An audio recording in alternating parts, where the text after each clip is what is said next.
Hello everyone, welcome to my channel Com Scholar. In this video lecture, we will discuss about the question paper that was held in 2023 for BCom program. देखिए, since the date of implementation of GST, this is the first time कि GST के ऊपर काफ़ी comprehensive आया है that the examiner has asked almost all every aspect and they have covered all the topics, right? सो हम इसको गति के अच्छे से गो थ्रू करेंगे so that you will have better a clear idea कि भी एग्जामिनर क्या क्या पूछ सकते हैं and the most important thing that is how to basically put up all the answers, right? Because sometimes the thing is कि आपको पता होता है कि आंसर क्या है but the thing is you don't know how to write, right? So let's start from the first question. Answer Limited commenced a business of supplying apparel for kids up to the age of 5 years in NCT on 1st Feb 2022. During the financial year ended 31st of March 2022, its turnover was rupees 15 lakh. However, on 5th of December 2022, it has crossed the turnover of rupees 40 lakh during the financial year ended 31st of March 2023. It has applied all registration under GST on 1st of Jan 2023. Within 1 week, certificate of registration was granted. Answer the following question on the basis of the cases. First case, that means what is the effective date of registration?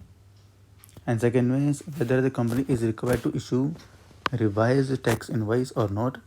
If yes, then for which period Answer Limited is required to issue revise tax invoice. देखिए, question काफ़ी simple है. हमें यहाँ पर जो है 2 financial year का हमें जो है डेटा गिवन है. एक तो गिवन है आपको 2021-22 का, जिसमें उसकी जो थ्रेशोल्ड जो उसकी टर्नओवर थी वो 15 लाख थी. लेकिन 2022-23 में उसकी जो लिमिट है वो 40 लाख क्रॉस होगी. कौन सी डेट को? On 5th of December 2022, right? And आपको पता है कि एज पर सेक्शन, देखिए सॉल्यूशन देखिए यहाँ पर. देखिए ये 2 ईयर आपको गिवन है, फाइनेंशियल ईयर गिवन है आपको, दैट इज़ ये एक फाइनेंशियल ईयर आपको गिवन है और एक ये आपको फाइनेंशियल गिवन है. तो इस पर्टिकुलर फाइनेंशियल ईयर में इसकी जो टर्नओवर थी वो 15 लाख रुपए की थी. लेकिन जैसे वो इस फाइनेंशियल ईयर में आया तो 5th of December को इसकी जो टर्नओवर की लिमिट है वो क्रॉस करके 40 लाख में है. एंड आपको पता है कि GST जो रजिस्ट्रेशन का जो प्रोसेस होता है उसमें एक section that is under section 22 में क्या लिखा हुआ है कि जैसे ही सप्लाई की लिमिट जो है 40 लाख से क्रॉस हो जाएगी तो फिर इसको GST में रजिस्ट्रेशन करना कंपलसरी हो जाएगा, राइट? तो देखिए एक्ट में और क्या लिखा हुआ है. एज पर CGST act, the applicant has to apply for registration within 30 days from the date of crossing the threshold limit. तो थ्रेशोल्ड लिमिट कब क्रॉस हुई है? That is on 5th of December 2022 और लास्ट डेट क्या हुई? That means 4th of Jan 2023. That means during this period ही उसको जो है ये GST में रजिस्ट्रेशन कराने की जो एप्लीकेशन उसको सबमिट करनी होगी. अब जो गिवन केस वो क्या है?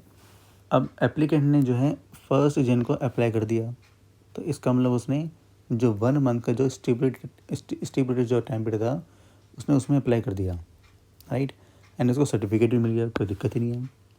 सेकंड केस पूछा जाता है क्या उसको जो रिवाइज टैक्स इनवॉइस फिल करने की ज़रूरत है या नहीं है? यस, उसको करना होगा. देखिए, उसको रजिस्ट्रेशन जो है वो उसको कम मिला होगा. उसने विद इन ए वीक उसको मिल भी गया था तो उसने अप्लाई क्या किया था 5th Jan को. तो इसका मतलब जो है उसको जो है 1st से लेकर 8 जनवरी के बीच में उसको रजिस्ट्रेशन मिल गया, राइट? तो लेकिन उसकी थ्रेशोल्ड लिमिट जो कब से क्रॉस हुई थी? 5th of December से. तो 5th December से लेकर 8 जनवरी तक का उसको जो है रिवाइज इनवॉइस जो है वो इशू करना होगा सो दैट उसको जो है ITC का बेनिफिट वो ले पाए, राइट? तो देखो क्या लिखा हुआ है. सच the applicant got registration within a week, the company has to issue the revised invoice from the date that is 5th of December 2022. ये 2022 आएगा, यस. यहाँ पर ये 2022 आएगा till the date of actual registration, right. So ये simple question था, देखिए।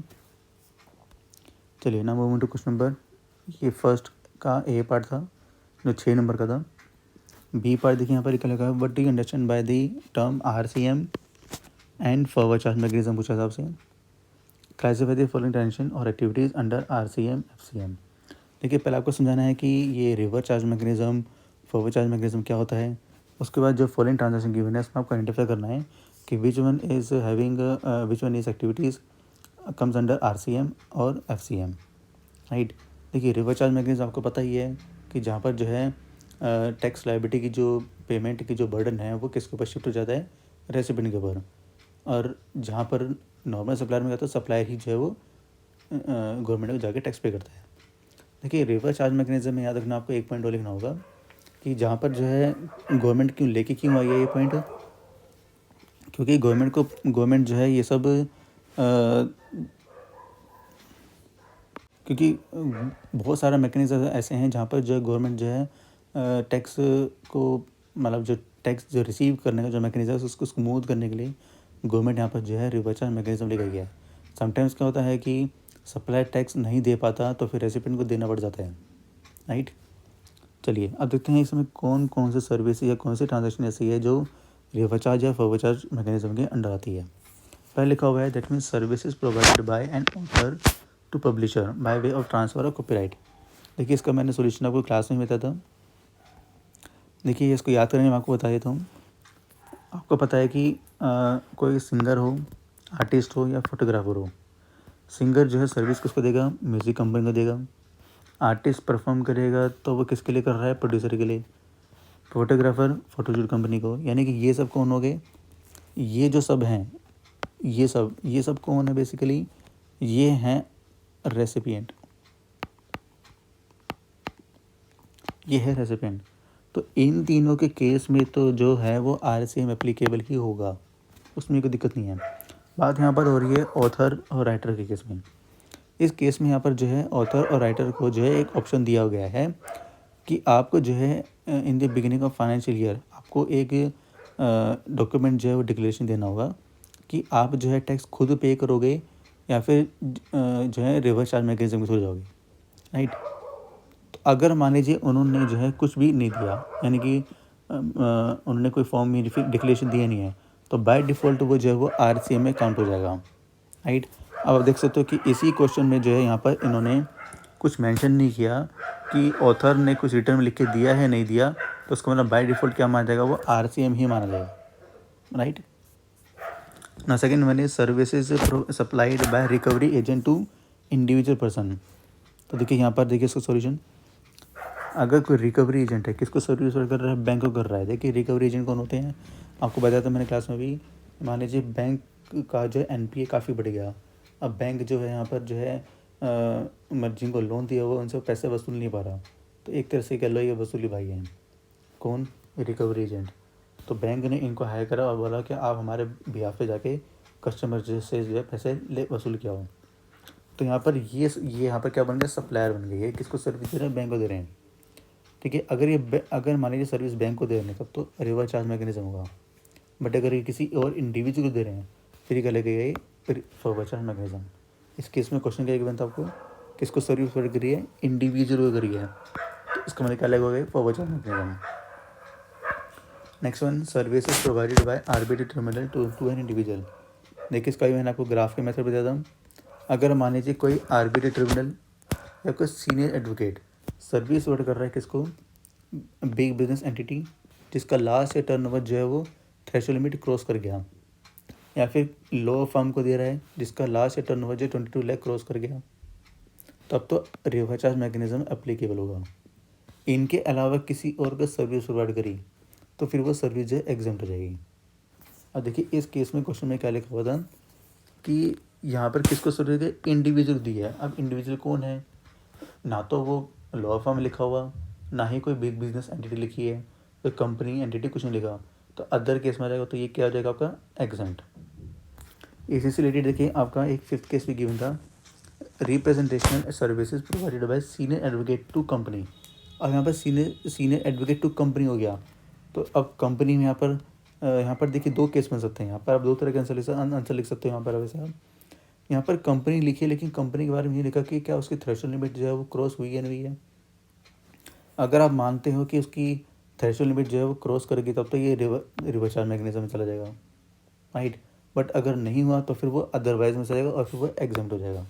But अगर आप लिख रहे हो तो दोनों ही आंसर लिखो, एक मत लिखो। और अगर आप एक लिख रहे हो तो अपने एक नोट डालो बीच में नीचे कि अपने क्या जूम कह रहा है कि कंपनी का टर्नओवर जो है threshold limit as per section 22 cross हुआ है या नहीं हुआ। अगर क्रॉस हुआ है तो reverse charge mechanism, otherwise exempt. Alright. Fourth point देखिए लिखा हुआ है services supplied by insurance agent to insurance company है। देखिए इसका ग्राफ देखिए यहाँ पर। अगर मान लीजिए इंश्योरेंस एजेंट किसको सर्विस दे रहा है, LIC को दे रहा है, SBI लाइफ इंश्योरेंस को दे रहा है, रिलायंस लाइफ, यानी कि ये इनके बिहाफ पे जो है कस्टमर को जो है इंश्योरेंस सर्विस देते हैं, ठीक है। तो यहाँ पर ये कौन हो गया, सप्लायर, और ये क्या हो गया, रेसिपिएंट। अगर ये केस है फिर तो रिवर्स चार्ज मैकेनिज्म एप्लीकेबल होगा, क्योंकि आपको पता है जो एजेंट सर्विस प्रोवाइडर होते हैं, जो एजेंट होते हैं, मान लीजिए आपके घर में कोई आ रहा है, वो कौन होता है, इंडिविजुअल होता है, तो उससे तो टैक्स गवर्नमेंट लेगी नहीं। तो गवर्नमेंट किसको पकड़ती है, बड़े बड़े लोगों को पकड़ती है। तो बड़े बड़े कौन है यहाँ पर, LIC life, SBI life insurance, इन कंपनी को पकड़ती है। लेकिन अगर मान लीजिए ये रिकवरी एजेंट सर्विस अगर खुद बॉडी कॉर्पोरेट है तो फिर उस केस में क्या लगेगा, फॉरवर्ड चार्ज मैकेनिज्म, राइट। तो यहाँ पर देखिए क्वेश्चन में क्या लिखा हुआ था, यहाँ पर ये नहीं लिखा कि इंश्योरेंस एजेंट कंपनी है नहीं है, तो कौन सा केस होगा ये आपका, क्या लेगा ये, रिवर्स चार्ज मैकेनिज्म लग जाएगा। Then supply of food cans by a registered supplier to the public company. ये देखिए ये हमने कई बार रिवर्स चार्ज मैकेनिज्म पढ़ा ही नहीं है, राइट। तो इस केस में सीधा सीधा क्या लगेगा, फॉरवर्ड चार्ज मैकेनिज्म, राइट। चलिए नेक्स्ट आपका explain briefly the concept of composite supply with the help of suitable example. देखिए यहाँ पर आपको कंपोजिट सप्लाई देखिए क्या लिखा होता है, it refers the supply made by a taxable person to a recipient and comprises of two or more taxable supplies of goods or services or both by any combination thereof which are naturally bundled। देखिए composite supply क्या होता है, जैसे simple से देखिए, आप मान लीजिए एक गुड्स या सर्विस सप्लाई कर रहे हो, या दो गुड सर्विस पे कर रहे हो, या दो टाइप के सर्विस पे कर रहे हो, यानी कि सप्लाई जो है यहाँ पर टू और मोर है, राइट। एंड वो जो सप्लाई है वो यहाँ पर नेचुरली बंडल्ड है, यानी कि एक सप्लाई जो है दूसरी सप्लाई पे इफेक्ट करती है या वो साथ में ही आती है। ऐसा मान लीजिए अगर आपने मोबाइल परचेज कर रहे हो, मोबाइल, राइट, तो अगर आप मोबाइल के अंदर मान लीजिए कि कंपनी आपको चार्जर साथ में दे रही है, तो वो क्या आपका नेचुरली बंडल्ड है। ऐसा नहीं है कि चार्जर पे टैक्स अलग लगेगा, नहीं, ऐसा नहीं है, नेचुरली बंडल्ड है। अभी मान लीजिए अगर आप किसी होटल में गए, राइट, होटल में आपने होटल में वहाँ पर मील लिया, आप वहाँ पर आपने वहाँ पर स्टे भी किया, मान लीजिए होटल के अंदर काफ़ी और सर्विस प्रोवाइड ले रहे हो आप, तो जब आप चेकआउट करते हो तो आप पूरी ही बिल एक साथ पेमेंट करते हो, राइट। तो वो क्या है, आपकी कंपोजिट सप्लाई में आती है। मान लीजिए जैसे आपने मील की सर्विस ली, आपने स्पा की सर्विस ली, राइट, कोई भी सर्विस लिया आपने स्विमिंग की आपने कोई सर्विस ली, होटल के अंदर ली आपने, राइट। तो फिर उस केस में जो है आपका वो क्या है, आपका होटल के अंदर लिया है, तो वो एक कंपोजिट सप्लाई है, राइट। तो उस केस में जो टैक्स लगेगा वो कैसे लगेगा, आपकी मेन सर्विस क्या है, होटल की सर्विस है, तो उसी जो होटल का जो GST रेट टैक्स होगा वही सारी जो सर्विस है उस पर ही लगेगा, राइट। देखिए यहाँ पर एग्जांपल का लिखा हुआ है, for example air fare is charge for transportation services but in addition food is supplied. This is the composite supply because these two services are bundled together in the ordinary course of business, and in this case principal supply is transportation of passenger of by air, hence tax rate applicable for transportation of passenger will be applicable, all right। चलिए now moving to ये आपका again question number 1 है, ये और part में आया था। देखिए क्या गिवन है, as per the provision of CGST act what is the time period within which input and capital goods sent for job work has to be received by the principal, and what are the consequences that are that if these are not received in a specified time period। देखिए job work आपने chapter अच्छे से पढ़ लिया होगा। इसमें concept क्या होता है कि अगर मान लीजिए डिपेंड करता है कि वो गुड्स का टाइप क्या है। देखिए सॉल्यूशन देख लें दैट ताकि आपको इजी समझ आए। As per the provision of CGST Act, the time limit of return of goods signed for job work or supply from the job worker place in case of input supply या फिर capital है। Input अगर सिर्फ input goods है तो उसके इसमें क्या होगा, टाइम पीरियड कितना है, that is only 1 year and it can be extendable by another 1 year from the date of sending the same for job work. 1 साल तक एक्सटेंड हो सकता है only for input goods. Capital goods में it can be extended 3 years के मिले time limit होता है, यानी कि विद इन 3 ईयर्स जो है जॉब वर्कर को जो है प्रिंसिपल पर्सन को वो गुड रिटर्न करना पड़ेगा 3 साल के अंदर अंदर। नहीं किया so it can be extendable by another 2 year from the date of sending the same for job work. अगर मान लीजिए विद इन टाइम पीरियड अगर नहीं किया तो उसका क्या कॉन्सिक्वेंसेज होंगे। On failing to comply with the timelines the goods would be deemed to be supply to be, यानी कि क्या रहेगा, सप्लाई माना जाएगा।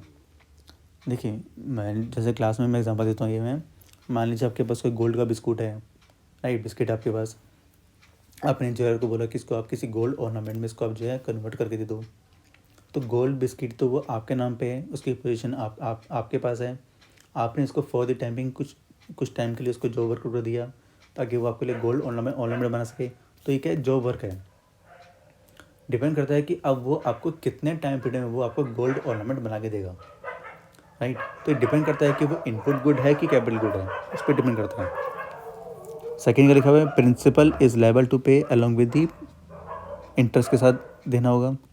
Subsequent return of the goods by the job worker it will treat as separate supply माना जाएगा। However timelines do not apply on moulds, dies, jigs, fixtures, इन सब पे अप्लीकेबल नहीं होता, राइट। चलिए बी पार्ट पे आते हैं। On 1 November 2023 mister Rajiv Delhi supplied goods और services to XYZ Haryana. Tax value कितनी उसकी, 42,45,000। On 15 November 2023 Rajiv supplied goods और services to PQR limited of Delhi. Taxable supply कितनी उसकी, 87 लाख, जिस पे GST रेट कितना है, 12% है। Rajiv has the following balances of the input tax credit. IGST कितना है, 7,60,000, CGST 3,40,000, SGST 3,70,000। There is no other transaction for the month of November 2023. Find the amount of GST payable of November this। देखिए इसका solution मैंने बनाया हुआ है।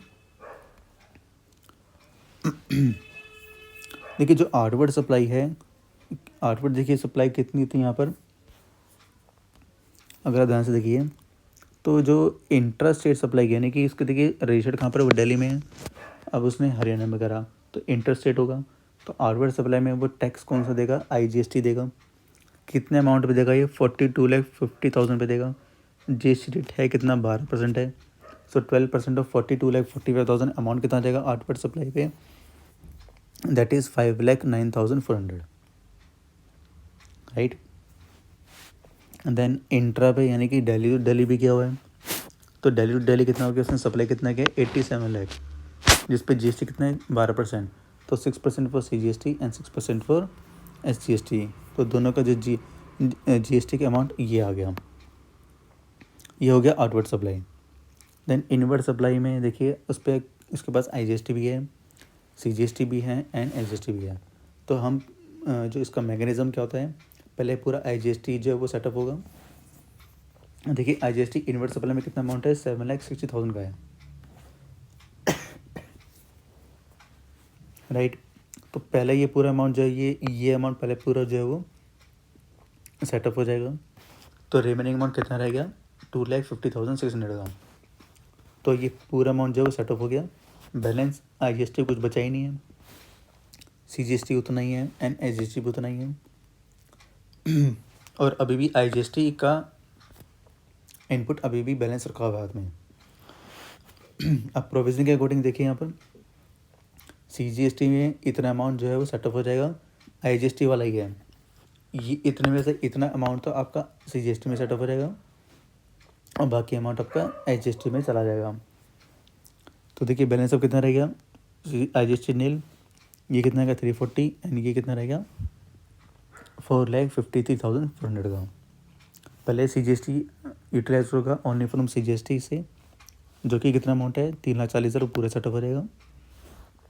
And HGST कितना amount है 3,70,000, तो ये भी पूरा निकल जाएगा। लेकिन कुछ अमाउंट अभी भी रह गया, दैट इज़ 83,400 एज CGST, जो कि सप्लायर को देना पड़ेगा गवर्नमेंट को।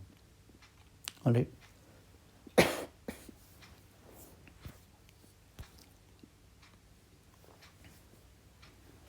चलिए अब पूछा हुआ है briefly explain the concept of mix supply. ऊपर हमने पढ़ा था कंपोजिट सप्लाई जो कि नेचुरली बंडल्ड होता है, और मिक्स सप्लाई जो कि नेचुरली बंडल्ड नहीं होता।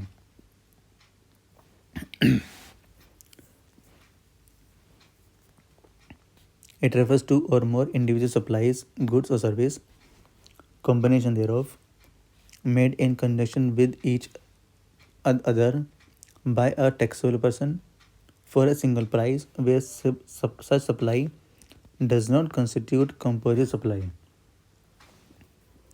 देखिए एग्जाम्पल देखिए यहाँ पर, during festival season different items of goods attracting different rates of taxes and are put to be packed in to attract the customer.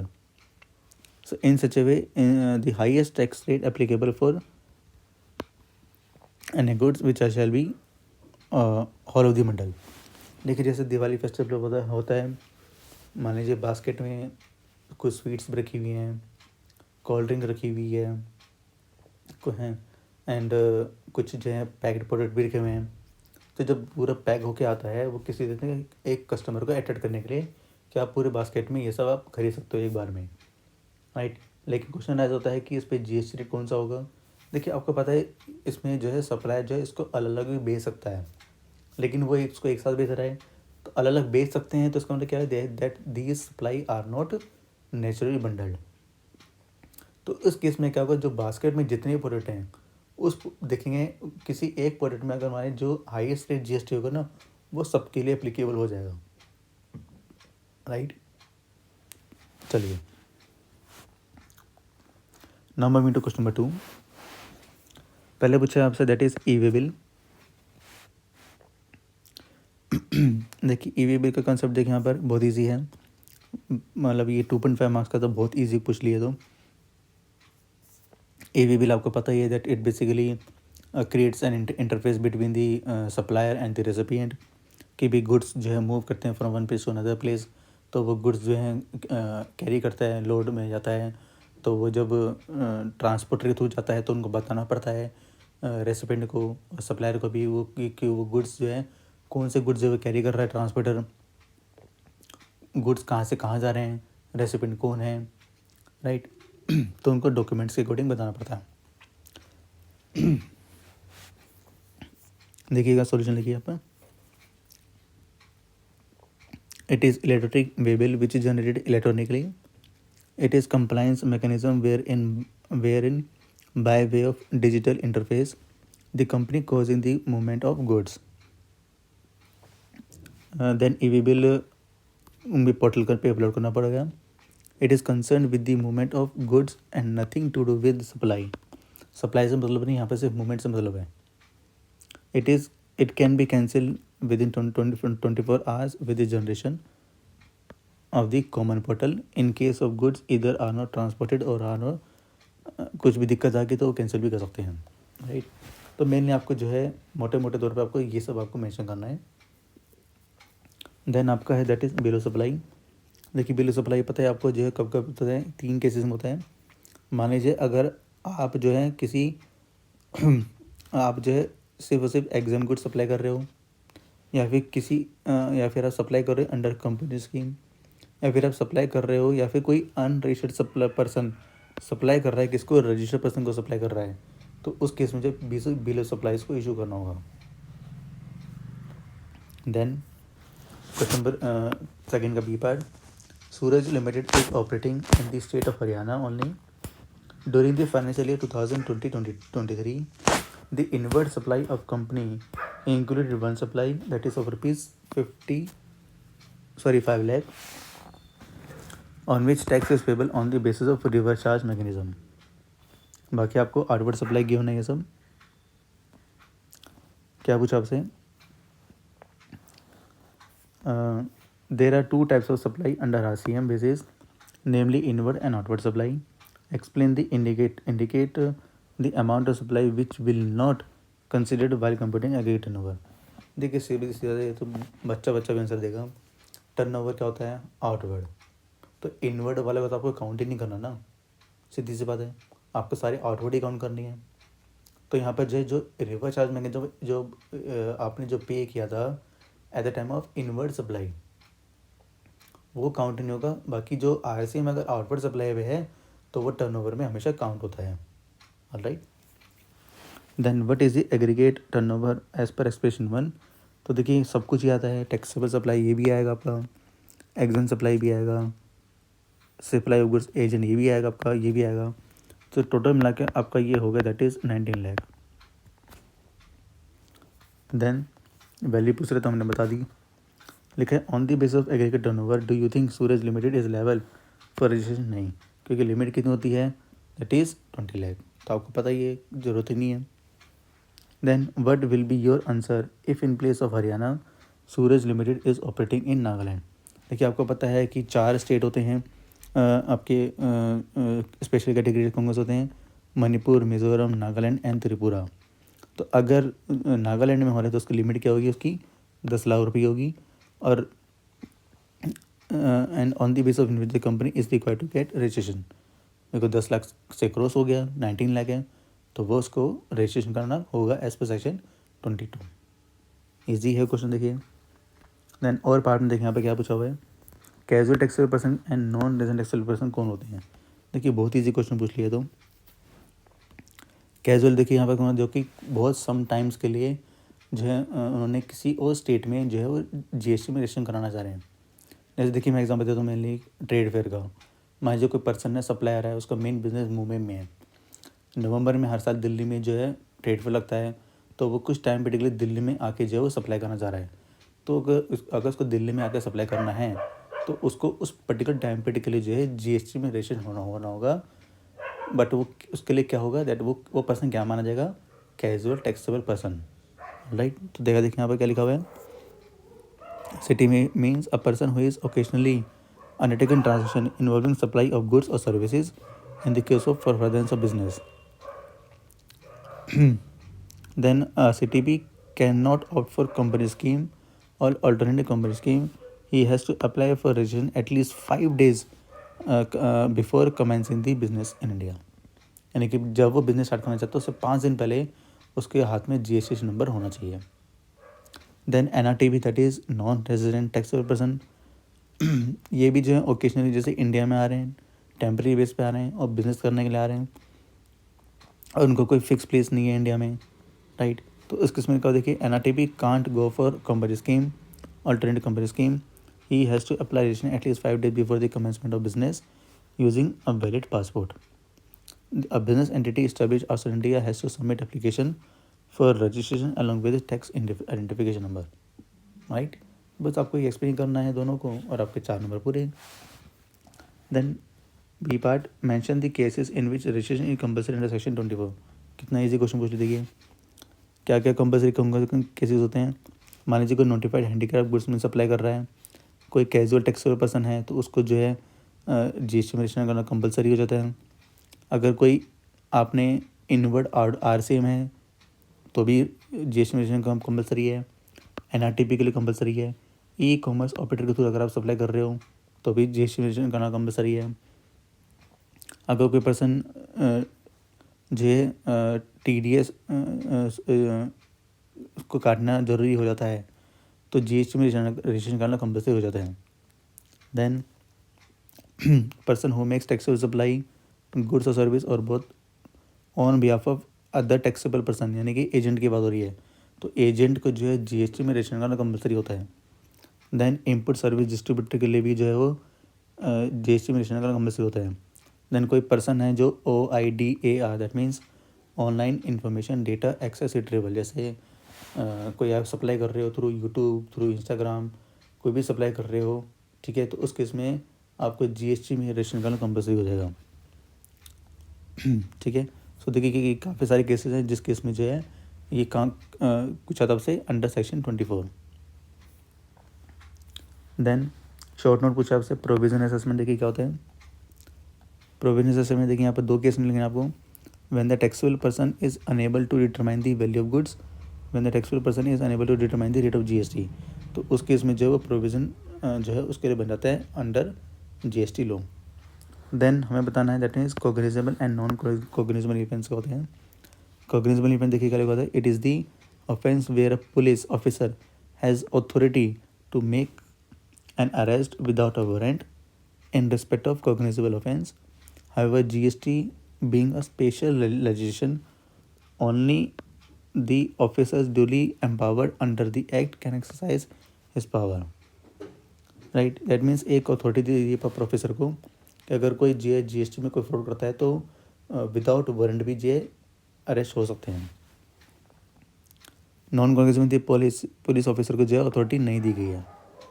Right, then time limit for the insurance for the assurance of tax invoice in the following cases. याद रखना एक 3 cases यहाँ पर आपके। Supply involves movement of goods, continuous supply of goods, where the goods being send for approval. ये देखिए मैं जब क्वेश्चन पेपर ये जब चेक कर रहा था बच्चों की वेरिएशन के लिए, तो बच्चों ने यहाँ पर जो है टाइम ऑफ सप्लाई के से इसको जो है कनेक्ट तो करा, बट इन्होंने इसका पूरा टाइम ऑफ सप्लाई आंसर बताया जो कि नहीं होना चाहिए। आपसे पूरा प्रोविजन नहीं पूछा, आपसे बस पूछा है कि टैक्स इनवॉइस इशू करने की टाइम लिमिट क्या होती है in this following cases, that's it, ये पूछा हुआ था। तो देखिए supply of invoice movement of goods है तो कब होता है, दैट मीन्स ऑन और before the removal of goods. Continue supply के केस में कब होता है, दैट मीन्स इशूड इधर ऑन और before the period of statement और before the received to that extent. Then approval case में कब होता है, that is tax invoice in case of good send for approval is required to be issued on और before supply made और 6 months from the date of removal whichever is earlier. That's it, आपको ये बस ये लिखना है, that's it. चलिए now moving to question number 3। What is the relevance of taxable event in any law, what is taxable event for levying GST। देखिए बहुत easy question है। Taxable event in a law is an event, the occurrence or happening of which triggers the imposition of tax। देखिए taxable event मतलब क्या होता है, that means कब tax लग सकता है। ये हमने इनकम टैक्स में पढ़ा था। इनकम टैक्स में टैक्सेबल इवेंट क्या होगा, when any income arise. Right, GST में अगर बात करें बिफोर GST में एक्साइज ड्यूटी कब लेवी होगा, अगर कोई मैन्युफैक्चरिंग होगी। वैट कब लगता था, अगर कोई गुड्स की सेल होगी।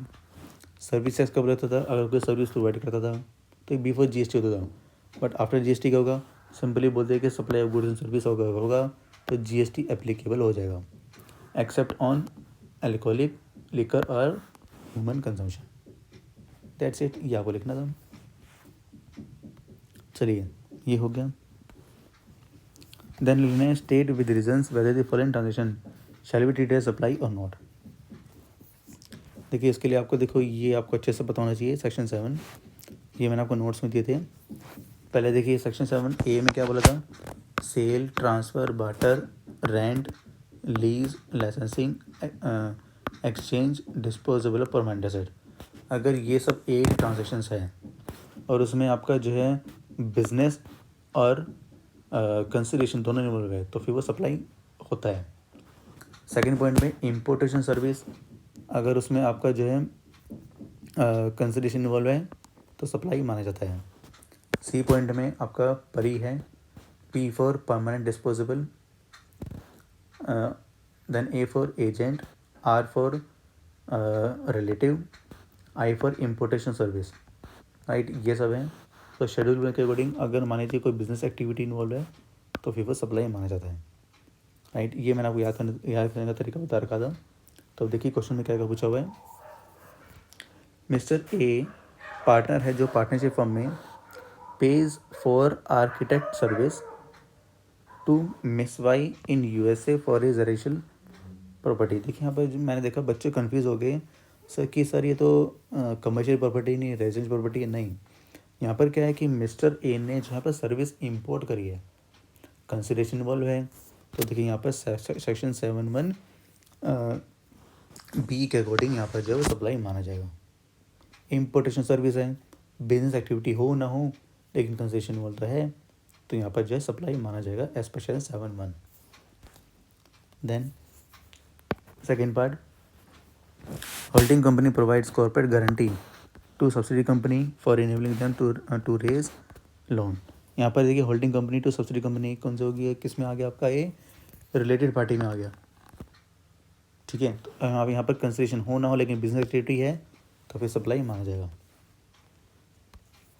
तो ये भी सप्लाई है। Third case, company guest house given to an employee for his personal function, no amount was charge by the company. देखिए यहाँ पर कन्फ्यूज़न हो सकता है। देखिए इनकम टैक्स में प्रोविज़न क्या था कि अगर मान लीजिए एम्प्लॉई और एम्प्लॉयर का रिलेशनशिप है, ठीक है, तो उस केस में जो एम्प्लॉय को जो भी बेनिफिट मिलते हैं वो तो सैलरी के अंडर रहते हैं, तो वो डायरेक्ट टैक्स में के प्रोविज़न में आ जाते हैं। लेकिन यहाँ पर क्या है कि कंपनी ने एम्प्लॉय को गेस्ट हाउस तो दिया, किस पर्पज़ के लिए, ऑफिशियल पर्पज़ के लिए दिया।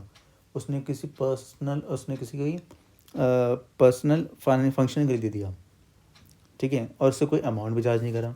तो उस केस में देखिए ये कौन हो गए, रिलेटेड पर्सन हो गए, एंड ये बिजनेस एक्टिविटी नहीं है, कंसिडरेशन इन्वॉल्व नहीं है, लेकिन रिलेटेड पर्सन है। ठीक है, तो उस केस में यहाँ पर जो है वो आपका जो है इसको हम सप्लाई मानेंगे।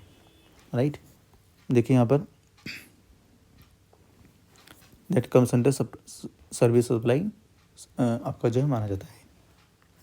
Then fourth part, ABC limited donated its old laptop to school without consideration, no ITC was taken by ABC limited on at the time of purchase. देखिए ये जो हमने पढ़ा दैट इज़ P, ये क्या लिखा था, permanent disposable of assets.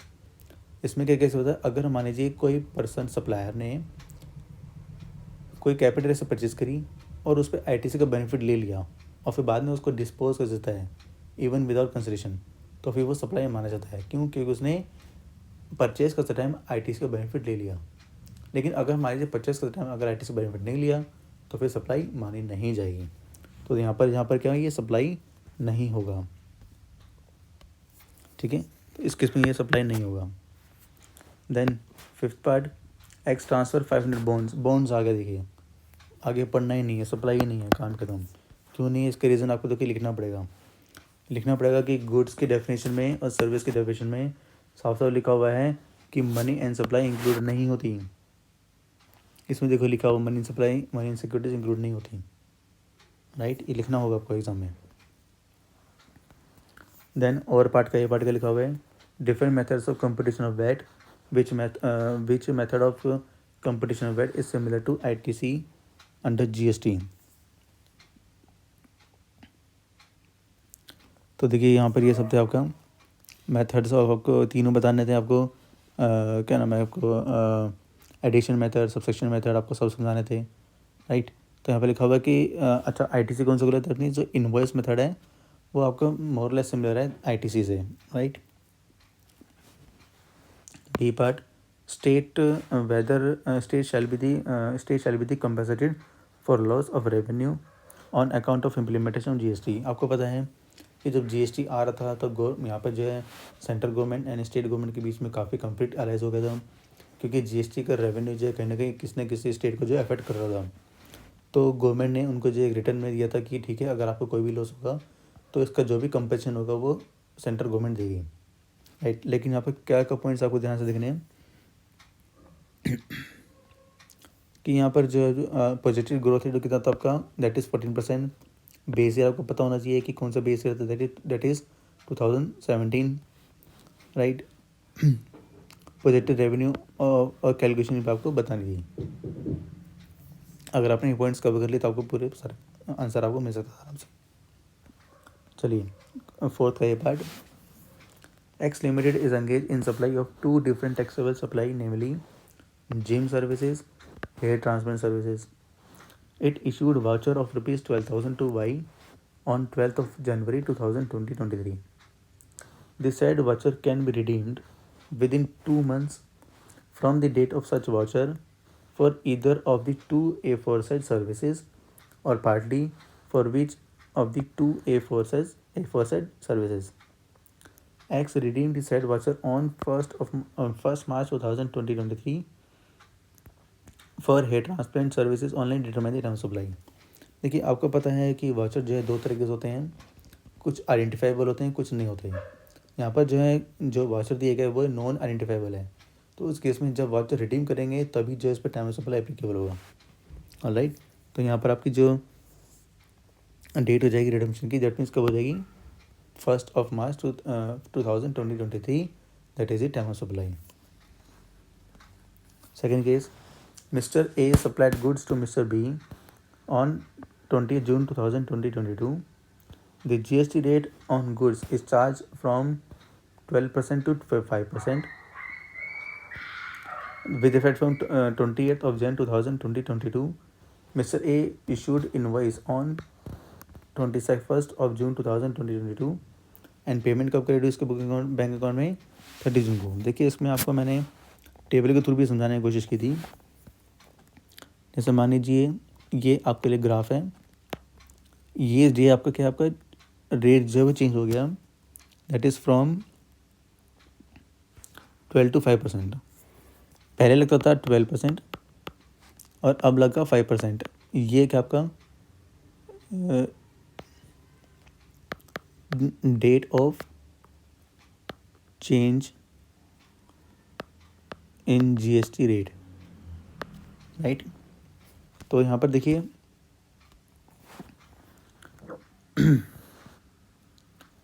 Supply कब गया 20 जून को, तो यहाँ पर देखिए सप्लाई हो गया.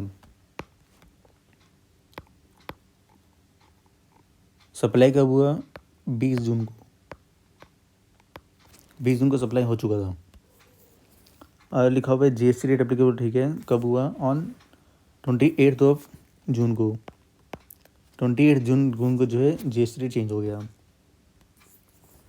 अब लिखा मिस्टर ए ने इनवॉइस इशू किया कब 21 जून को, राइट. 21 जून को उसने जो है इनवॉइस इशू कर दिया. और पेमेंट कब आई है, पेमेंट आई है 30 जून को, यानी कि पेमेंट बाद में आई है. पेमेंट यहाँ पर आई है. तो अब मैंने आपको बताया था कि सप्लाई का भी आंसर होगा नहीं, राइट. तो बचा कि आपके पास 21 ऑफ जून. पहले आपको दिखना है, जैसे मैंने आपको बताया था कि जैसे आपके पास मान लीजिए कोई वेइंग मशीन है, तो देखिए यहाँ पर दो ही इवेंट हो रहे हैं यहाँ पर, तो आंसर तो इन दोनों में से होगा. लेकिन सप्लाई होगा कभी आंसर हो नहीं सकता. तो बचा कि आपके पास 21 of June 2000, right, that is eight the time of issue of invoice. वही आपका जो है टाइम ऑफ सप्लाई माना जाएगा. अगर आपको याद नहीं है तो आप मेरा वीडियो लेक्चर देख सकते हो, आपको अच्छे से वहाँ पे याद आ जाएगा. चलिए B part. A limited engage in manufacturing of footwear in UP and registered under GST. Mr. X is marketing head of the company who often to visit to many clients across India. On 1st March 2023, he visited to his clients in Dehradun. First part का लिखा हुआ है, वो उसने business class से air ticket book करी Delhi to Dehradun. तो देखिए यहाँ इसमें आपको देखिए टाइम ऑफ सप्लाई क्या होगा, सॉरी प्लेस ऑफ सप्लाई क्या होगा, लोकेशन सप्लाई क्या होगी दिल्ली, प्लेस ऑफ सप्लाई क्या होगा यूपी, इंटर से सप्लाई लगेगा आपका. सेकंड पार्ट इंकर, उसने होटल में कुछ जाके जो इसने जो कुछ खर्चा किया, सॉरी रेस्टोरेंट में जो कहाँ पे दिए, जयपुर में दिए. तो इस केस में प्लेस ऑफ सप्लाई क्या होगा जयपुर, लोकेशन सप्लाई जयपुर, और क्या होगा ये इंटर से सप्लाई. होटल में वही सेम, होटल कहाँ पर है जयपुर में है, तो वही same case, location supply Jaipur, place supply Jaipur, inter से सप्लाई लगेगा आपको. फोर्थ पार्ट, अब जो वापस आया उसने, तो जब वापस आया तो उसके इसमें कहीं ए लिमिटेड की रजिस्टर्ड प्लेस क्या होगी, क्योंकि यूपी, राइट. तो यहाँ पर देखिए प्लेस सप्लाई यूपी हो जाएगा, लोकेशन सप्लाई ये हो जाएगा, तो इंटर स्टेट सप्लाई ले जाएगा। Next C part, Deep school Delhi has engage supplier for the following services, ABC Limited, ABC Transports for providing buses for the student staff faculty। आपको पता था, मैंने आपको ये सब किस समझाएगा, एग्जाम्प्ट हो जाएगा पूरा पूरा ये तो एग्जाम्प्ट है पूरा। SGF food supplier for arranging mid day meal for the students sponsored by the government, ये भी एग्जाम्प्ट हो जाएगा। XY printer for machinery for printing of question paper, ये भी एग्जाम्प्ट हो जाएगा। स्टूडेंट को फैसिलिटी मिल रही सारी। Then bought 10 instruments and 10 apparatus for a science lab for the school, यहाँ पर स्कूल ने किसी और से जो है ये 10 अपेरेंट ये सब परचेज किए, तो ये टैक्सेबल होगा।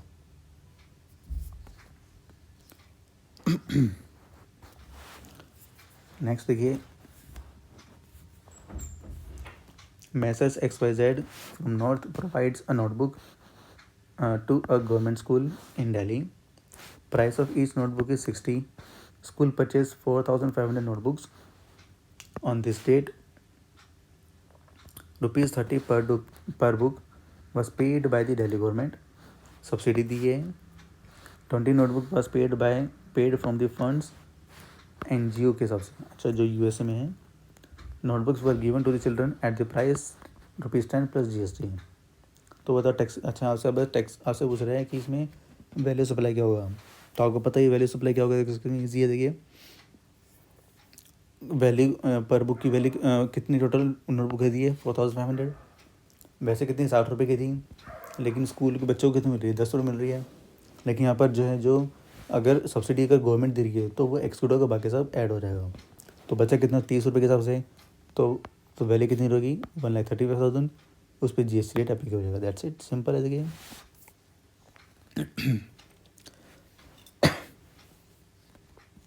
Next, freedom footwear is registered in Delhi with supply of shoes and sandals. Its aggregate turnover during the financial 2020-23 is rupees 52 lakh. Besides dealing in footwear, his rental income from a commercial property in Rajouri Garden, amount of rent कितने, that is 80,000 per month. Freedom Footwear avail the compensation scheme with effect from 1st April 2020-23. Discuss whether freedom footwear can opt compensation scheme under section 10 और not. तो देखिए यहाँ पे इसका solution, turnover from footing कितना था 52 लाख था।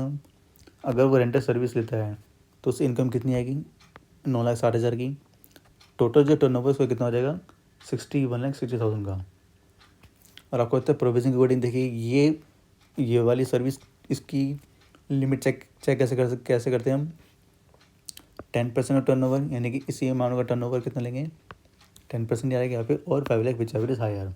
तो हायर कितना हुआ दिस वन, और वो कितनी की सर्विस कर रहा है वो 9,60,000 की, जो कि इससे भी ज़्यादा है तो वो नहीं कर सकता।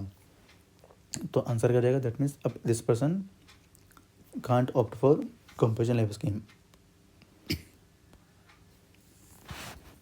Then Sugam enterprise has to register place vertical business है मुंबई में। दोनों का जो बिजनेस का टर्नओवर कितना है 1.2 CR। इट विशेज टू पे under competition scheme, one for vertical and another for. देखिए दोनों बिजनेस के एक ही स्टेट में हैं, राइट, और एक ही स्टेट में है और वर्टिकल बिजनेस है, तो उस केस में उसको अगर एक ही स्टेट में है तो उसको एक ही GST मिलेगा, क्योंकि GST जो पेन बेस होता है, right. Then what is zero rate supply. इसमें आपको देखिए जीरो रेट सप्लाई में इसमें आपको सिर्फ 2 पॉइंट लिखने हैं, एक तो जो स्पेशल इकोनॉमिक जोन एरिया होता है और एक एक्सपोर्ट वाला जो केस होता है, बस वो लिखना है, दैट्स इट।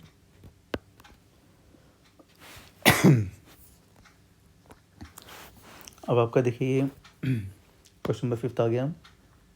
ये क्वेश्चन आपका जो है कस्टम लॉ से आ गया। CIF वैल्यू जो कितनी है $10,000 है। फ्रीड पे कितना गया $3,000। इंश्योरेंस कोस्ट कितनी है $1,000। The bank realise the payment from the importer at the exchange rate कितना 72 पर डॉलर, और CBSE के अकॉर्डिंग क्या रेट चल रहा है, that is 70 per dollar. Find the value of component imported for the purpose of levying duty. Also compute the duty payable by the assuming basic custom duty 10%, social welfare surcharge 10%, IGST 12%. तो पहले देखिए आपको पता होना चाहिए actual में आपकी CIF value कितनी है. देखिए उसने जो फ्री चार्ज पे किया था 30,000 पे किया है, और आपको पता है फ्री चार्ज यहाँ पर जो फिक्स होता है कितना, दैट इज़ 20%. तो सॉल्यूशन देखिए यहाँ पर इसका CIF वैल्यू कितनी है, इसको बैकवर्ड जाना होगा. पहले आप देखूँगा एक्चुअल FOB वैल्यू कितनी होगी. अगर सारे हम एक्सक्लूड करें तो CIF में ये दोनों इंक्लूड है, तो हम पहले माइनस करो. FOB कितना है कि 6,000. फ्री चार्ज कितना होता है, दैट इज़ 20% ऑफ FOB. तो ये हो जाएगा आपका. Insurance as it is add हो जाएगा 1,000. तो अब आपकी एक्चुअल CIF वैल्यू कितनी है 8,200. एक्सचेंज रेट होगा एज पर CBCS के अकॉर्डिंग मल्टीप्लाई करेंगे तो एसेसर वैल्यू कितनी आएगी 5,74,000 की होगी. ये होगी आपकी assessor value. 10% basic custom duty आपका इसी पे लगेगा. एंड आपका सोशल वेलफेयर सरचार्ज कितना होगा 10% of basic custom duty. Total कितना हो गया दिस मच अमाउंट. इसी अमाउंट पे आपका 12% IGST ले जाएगा. So that mean total duty and tax payable कितना हो गया this much amount. That's it. Easy है. Write a short note on taxable event of export. तो आप इजीली कर दो, कोई दिक्कत नहीं है.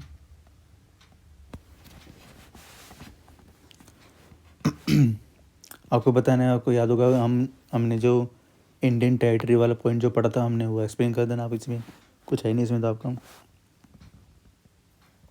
Then technical service is provided by mister Johnson to Rama Krishna located in Delhi. Value supply कितनी है 5 लाख. सर्विस प्रोवाइड कब की है on this date. Find the amount of GST also mention who is payable liable to pay. ये कितना easy question देखिए 3 number में. देखिए सीधी सी बात है, इसने बाहर सर्विस प्रोवाइड करी है इंडिया से बाहर. ठीक है, तो इस केस में क्या रहेगा, जो रेसिपिएंट होता है वही जो है सरकार को जो है टैक्स पे करता है. तो टैक्स कौन पे करेगा यहाँ पर रेसिपिएंट. एंड सर्विस पे टैक्स रेट कितना होता है 18%. तो 5,00,000 18% कितना हो गया 90,000. तो 90,000 ही जो है टैक्सेबल अमाउंट हो गया. That's it. ईजी है. देखिए 5 नंबर में explain briefly provision related taxable event in case of import. आराम से देखिए इतना इजी क्वेश्चन पूछ लिए. देखिए होम कंजम्पशन के लिए बताना है आपको, goods clear for warehouse बताना है. 2 पॉइंट बता दो, इजी है आपको. Then briefly explain the references of the provision of custom act, relevant date of determination of rate of duty, tariff valuation of import through a bill of entry. इसमें आपको बस बताना है आराम से कि भी कस्टम एक्ट के अकॉर्डिंग जो है 1960 के अकॉर्डिंग जो है कैसे कैसे जो है, मतलब एक्चुअली में कस्टम ड्यूटी लेवी कब होता है. जब आप जैसे ही मान लीजिए अगर आप शिप से अगर आप कोई गुड इम्पोर्ट कर रहे हो तो जैसे वो इंडियन कस्टम पोर्ट में आता है, राइट, जब तक इम्पोर्टर जो है वो बिल ऑफ एंट्री जो प्रेजेंट नहीं करेगा तब तक कस्टम ड्यूटी लेवेबल नहीं होता. आपको बस ये एक्सप्लेन करना है. Then Rama corporation committed imported some goods. उसने इम्पोर्ट करे हैं जिस पे CIF वैल्यू कितनी है 1 lakh. Basic custom duty 10%, social surcharge 10%, IGST 18%. ये भी कितना ईजी है. देखिए यहाँ पर आपका CIF वैल्यू कितनी है 1 लाख. CBSE के अकॉर्डिंग रेट लगेगा कितना हो गया आपका. ये CIF वैल्यू कितनी है $1 लाख. मल्टीप्लाई करेंगे 80 से कितना आ गया आपका 80 लाख. बेसिक कस्टम ड्यूटी 10% लगेगा, ये आ गया 8 लाख. इसी का 10% 80,000. तो टोटल कितना आ गया आपका 8,88,000, सॉरी 88,80,000. इसी पे आपका 18% ले जाएगा टोटल कस्टम ड्यूटी. कितना ईजी क्वेश्चन देखिए, कुछ है ही नहीं क्वेश्चन में.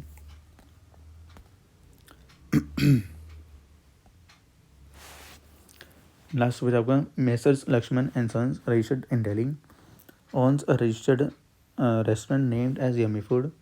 टर्नओवर कितना that is 1,20 lakh in the financial year 2022-23. In view of the growing customer demand, it will also start interstate trading of mineral water and juices. You are required to examine whether the supplier is eligible for compulsory scheme under section 10 and what would be the applicable tax rate in such cases. कितना easy देखिए, company scheme की देखिए turnover में कितनी होती है 1.5 करोड़, तो उससे तो कम है ही, कोई दिक्कत नहीं है, उसके अंदर आ रहा है. Then in the present case the supplier is engaging in providing ration services which is an eligible supply under compulsion scheme. Moreover, supplier also engage in trading of goods which is also an eligible compulsion of opting a compulsion scheme. Hence Messrs Lakshman and Sons is eligible for compulsion scheme. Tax rate कितना होगा 5% in the case of ration services and 1% in the case of taxable event of trading. That's it. Right.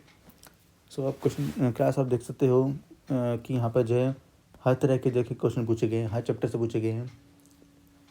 Question देखिए कहीं से भी कुछ भी आ सकता है, तो आपको आपकी जो है एग्ज़ाम की प्रिपरेशन बहुत अच्छे तरीके से करनी है. Alright. So this is the all about the solution of the question paper that is for the year 2022-23. Thank you.